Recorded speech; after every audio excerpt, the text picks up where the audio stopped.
So here's my story. I was running 4 EMF Ban Hammers in my little Fiat. These subs were pretty decent and had a rating of 2000 watts max. As you can see, they were pretty well built, and I ran them for several years without really any issues. Eventually upgraded to lithium batteries, built my own Headway LiFePO4 38192 HP cell pack. Here we could see I had 192 amp hours connected to two 12K Brazilian amplifiers. I was able to get about 6100 watts per amplifier, meaning each subwoofer got a little over 3000 watts max. Hit 156 dB and eventually cooked the coils. So I definitely wanted to upgrade to something that could handle more power and go louder. My buddy down here in Southern California, I got in contact with the guys over at Fi over in Las Vegas, and eventually landed on this sub, which is rated at 3500 watts of power. So I went ahead and I placed an order for 6 of these. What is super cool is that throughout the process, Dan, the machinist over at Fi, sent me pictures of all of the parts of the sub as he was assembling them.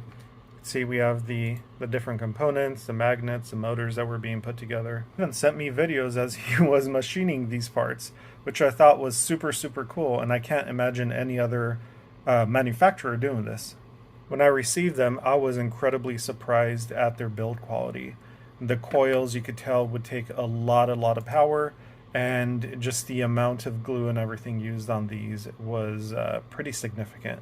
So I was definitely happy with my purchase. I eventually loaded them up into the Fiat. As you see here, this is my current wall. And I upgraded to 3 12K amplifiers.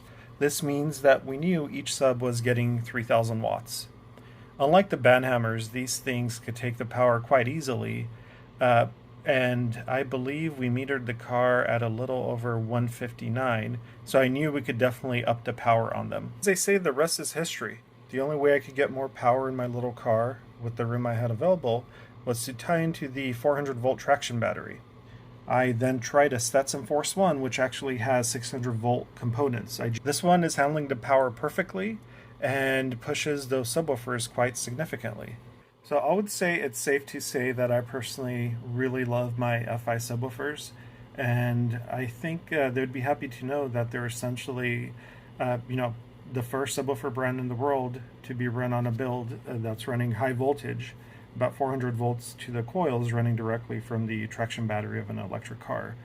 So hopefully, they have that for them and can advertise to folks who will, in the future, want to try this on their build. I imagine as big electric SUVs come out, this will become more prominent.